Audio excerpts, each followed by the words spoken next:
Vale trair a pátria para salvar um amigo? Bom, foi o que o Beregond fez, e aí graças a ele o Faramir não morreu. Só que assim ele precisou trair Gondor.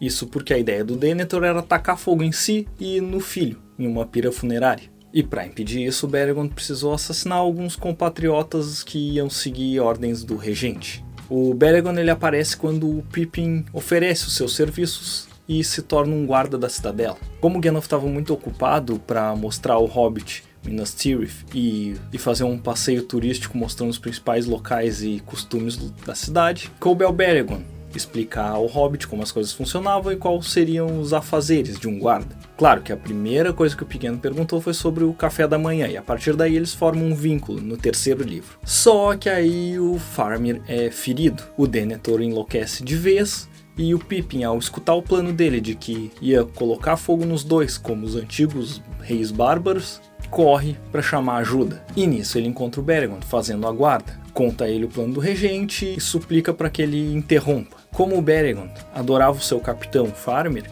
ele vai correndo em socorro.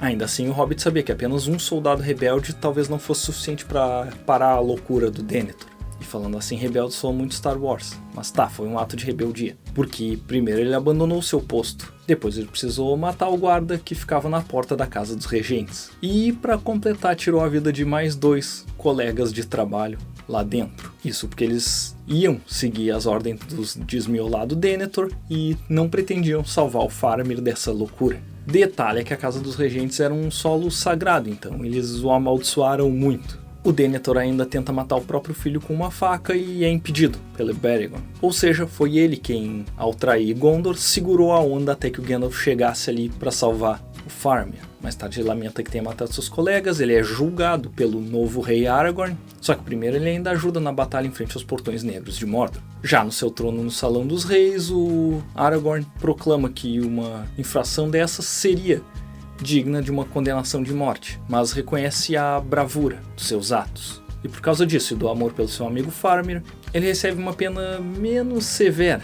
Ele acaba sendo banido de Minas Tirith, mas convidado a se juntar à Companhia Branca do Faramir em Iflin. Então ele teve um julgamento, mas digamos que passaram o pano. E esse personagem ele é tri porque ele representa essa moralidade dúbia que uma guerra pode trazer. Ninguém é tão bom ou mal, especialmente em uma situação dessas, que envolve vida ou morte e precisa agir sem pensar muito. E por vezes acaba fazendo alguma besteira. Apesar de ao longo da história a gente ter bem definido vários personagens que são bons ou maus, um cenário de guerra sempre levanta essas questões de moralidade. Então sim, a guerra e quem fomenta ela é que é trouxão.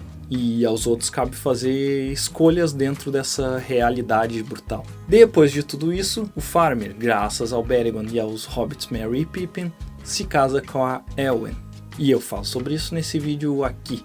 E para entender por que Gondor estava sendo governada pelos regentes e não pelos herdeiros de Númenor, eu falo nesse outro aqui. Obrigado por assistir e até mais.